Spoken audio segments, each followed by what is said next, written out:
Bismillahirrahmanirrahim. Assalamualaikum warahmatullahi wabarakatuh. Oke. Di pertemuan ke-11 ini, di mata kuliah Ekonometrika, kita akan mempelajari analisis regresi linear berganda. Yang video sebelumnya itu adalah analisis regresi linear sederhana. Nah, sekarang yang bergandanya. Masih bersama saya, Repandasa Yoga MPD, salah satu dosen dari STEI Al-Amar Subang. Oke. Sebelum ke materi, kita ini pengertian terlebih dahulu apa itu regresi linear berganda. Oke. Pada materi ini kita hanya membahas tentang teori-teorinya saja. Belum ke contoh soal. Nah, contoh soal nanti akan dijelaskan di video berikutnya. Oke. Regresi linear berganda itu pada hakikatnya adalah regresi linear yang digunakan untuk mengestimasi hubungan antara dua atau lebih variabel independen dan satu variabel dependen. Dalam hal ini, pengujian analisis regresi terutama digunakan untuk dua tujuan yang berbeda secara kontekstual. Nah, kalau di regresi linear sederhana kan hanya menggunakan dua variabel, satu independen dan satu dependen. Nah, kalau di berganda ini, dia mempunyai dua atau lebih variabel independen atau variabel bebasnya. Oke, dalam hal ini pengujian analisis regresi terutama digunakan untuk dua tujuan yang berbeda secara konseptual. Oke. Tujuan dari regresi linear berganda ini sama dengan kayak seperti regresi linear sederhana. Jadi ini untuk memodelkan hubungan linear antara variabel penjelasan atau independen dan variabel respon atau dependen. Tujuannya sama dengan regresi linear sederhana, cuma yang membedakan itu adalah tadi ketika regresi linear sederhana itu hanya dua variabel. Jadi satu variabel independen dan satu variabel dependen. Sementara di regresi linear berganda itu ketika variabel independennya bisa dua atau lebih. Tuh. Selanjutnya kita langsung ke cara menghitung regresi linear berganda. Model persamaan untuk menghitung regresi linear berganda yaitu ini persamaannya, yaitu Y sama dengan A ditambah B1X1 ditambah B2X2 ditambah B3X3 dan seterusnya sampai Bn dikali di Xn. Di mana Y ini adalah variabel dependennya dan sementara X ini karena tadi ya, karena berganda, jadi bisa dua atau lebih.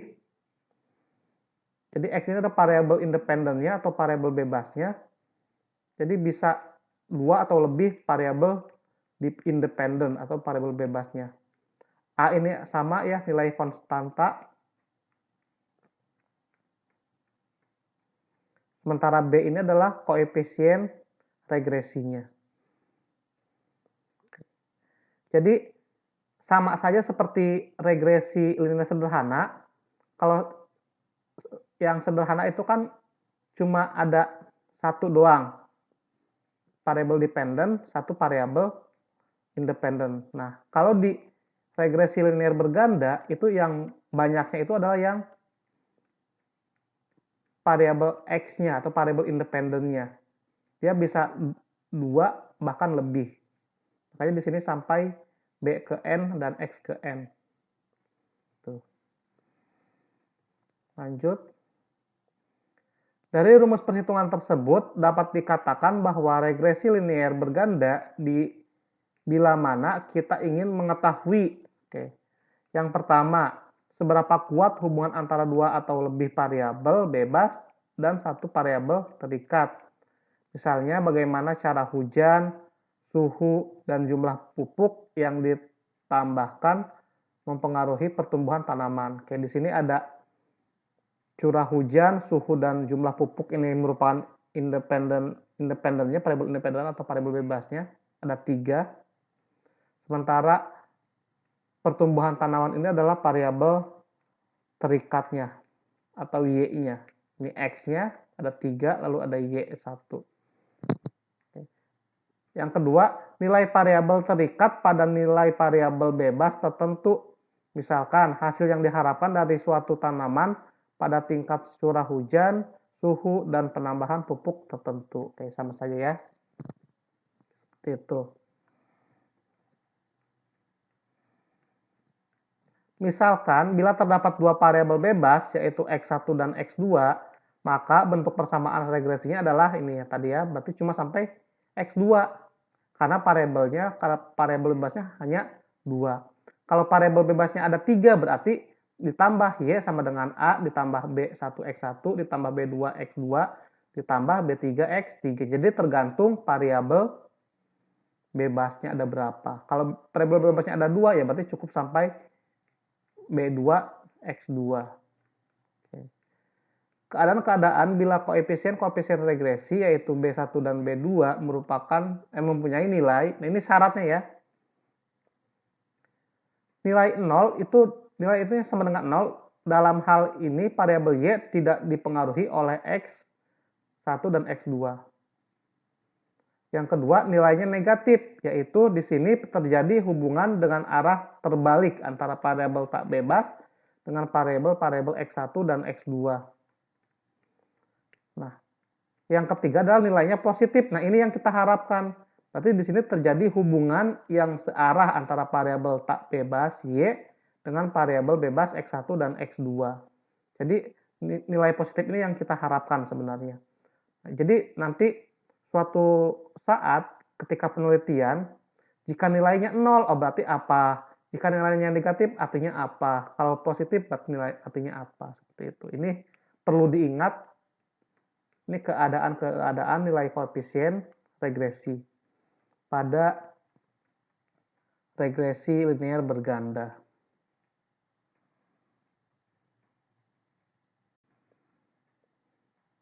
Oke.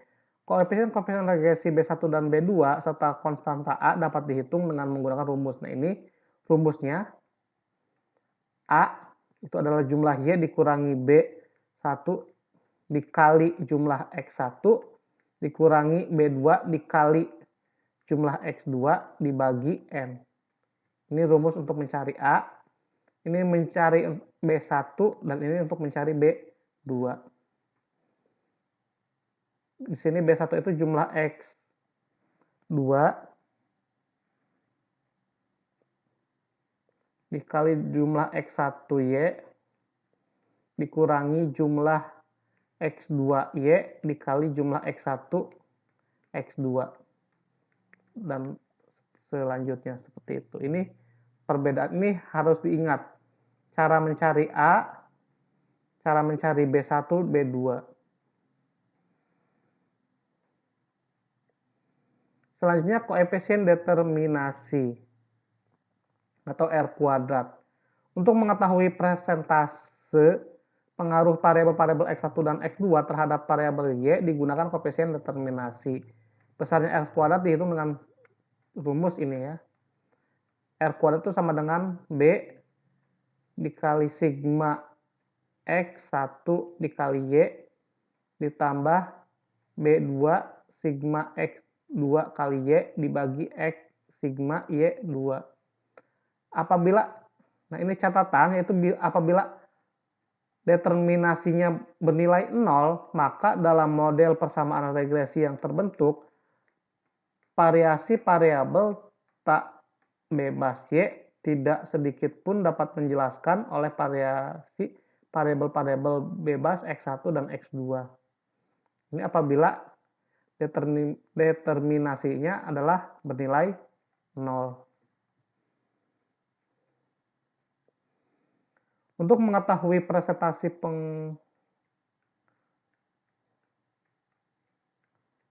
ini masih yang tadi ya. Oke, ini ada kelanjutannya. Apabila determinasinya bernilai 0 tadi, maka dalam model persamaan regresi yang terbentuk, variasi variabel tak bebas ya, tidak sedikit pun dapat dijelaskan. Nah, sementara apabila determinasinya bernilai 1, maka dalam model persamaan regresi yang terbentuk, variabel tak bebas Y secara sempurna dapat dijelaskan oleh variabel bebas X1 dan X2. Oke. Lalu ada koefisien korelasi ganda. Untuk mengetahui beberapa besar korelasi secara serentak atau simultan antara variabel X1, X2, dan seterusnya dengan variabel Y, dapat digunakan koefisien korelasi ganda, yaitu ini rumusnya. Jadi rumusnya itu adalah tadi koefisien determinasinya itu diakarkan. Jadi akar dari koefisien determinasi. Ya. Ini jika nilai R itu sama dengan antara R itu ada antara negatif 1 dan positif 1. Apabila R mendekati nilai positif 1 atau negatif 1, maka dapat dikatakan bahwa semakin kuatnya hubungan korelasi yang terjadi. Sebaliknya, apabila nilai R mendekati 0, maka semakin lemahnya hubungan atau korelasi yang terjadi. Lalu selanjutnya ada korelasi parsial. Ini sebenarnya jarang digunakan, namun ini sebagai pengetahuan saja. Merupakan suatu korelasi yang menjelaskan korelasi antara satu variabel dengan satu variabel dan variabel lainnya dianggap konstan. Terdapat 3 macam bentuk korelasi parsial, yaitu yang pertama itu adalah korelasi antara X1 dengan X2 yang mana Y dianggap konstan. Rumusnya ini. Yang kedua ada korelasi antara Y dengan X1 yang mana X2 dianggap konstan. Rumusnya yang ini. Dan yang terakhir itu adalah korelasi antara Y dengan X2 yang mana X1 dianggap konstan. Ini kebalikan dari nomor 2 ya. Rumusnya menggunakan ini. Oke, kesalahan baku estimasi. Kesalahan baku estimasi digunakan untuk melihat apakah persamaan regresi yang terbentuk tepat atau kurang tepat dipakai untuk mengestimasi atau memprediksi variabel respon Y. Jika kesalahan bakunya besar, maka persamaan regresi yang dibentuk kurang tepat dipakai untuk mengestimasi. Hal ini disebabkan karena selisih nilai antara variabel respon Y, estimasi dengan Y, kenyataannya akan besar. Secara matematik, kesalahan baku estimasi diekspresikan oleh, di rumusnya ya, SE itu sama dengan SYX, itu sama dengan akar dari XY kuadrat dikurangi A sigma Y dikurangi B1 sigma X1 kali Y dikurangi B2 sigma X2 dikali Y dibagi N dikurangi 3.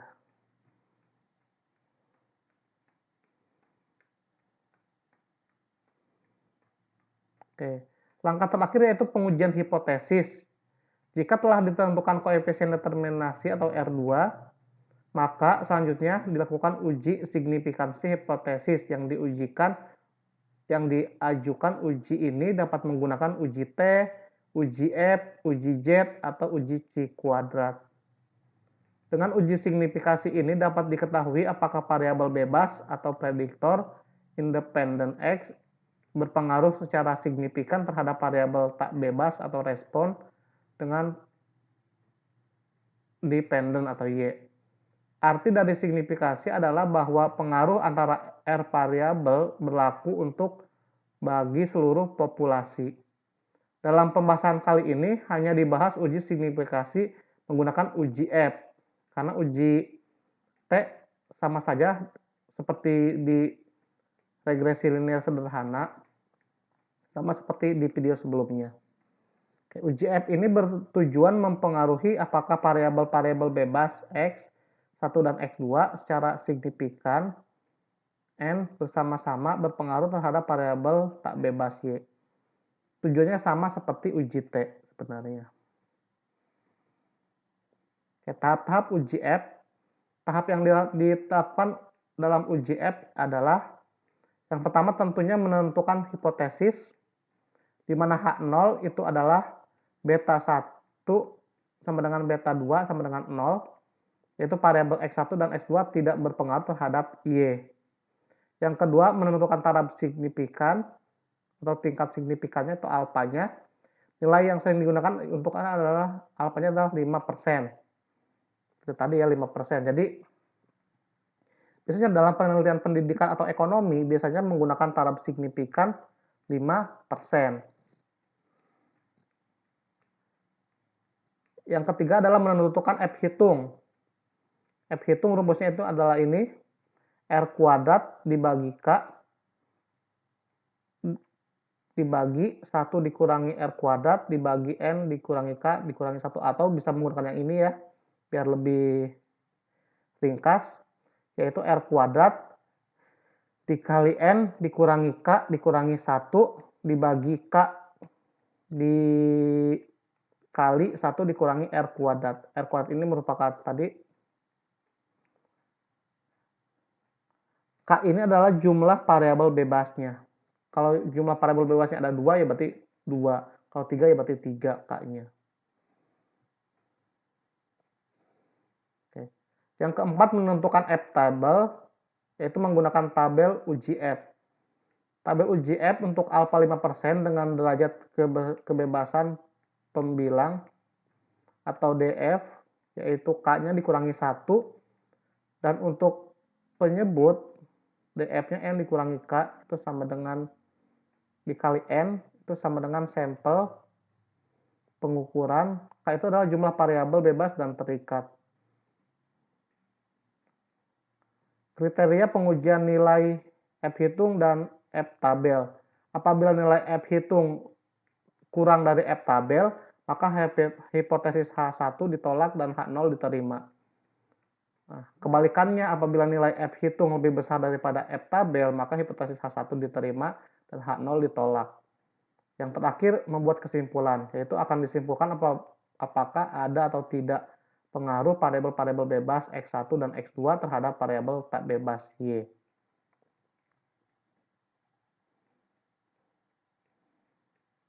Uji koefisien regresi parsial uji T. Nah, sebenarnya ini pengujian koefisien regresi secara parsial bertujuan mempengaruhi apakah persamaan N model regresi yang berbentuk secara parsial variabel-variabel bebasnya, yaitu X1 dan X2, berpengaruh signifikan terhadap variabel tak bebas atau Y.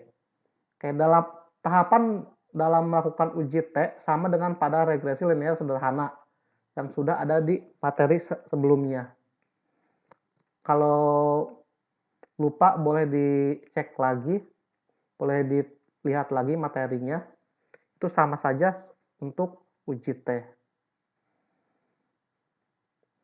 Oke, karena ini hanya teorinya saja, mungkin nanti kedepannya akan ada contoh soal seperti regresi linear sederhana.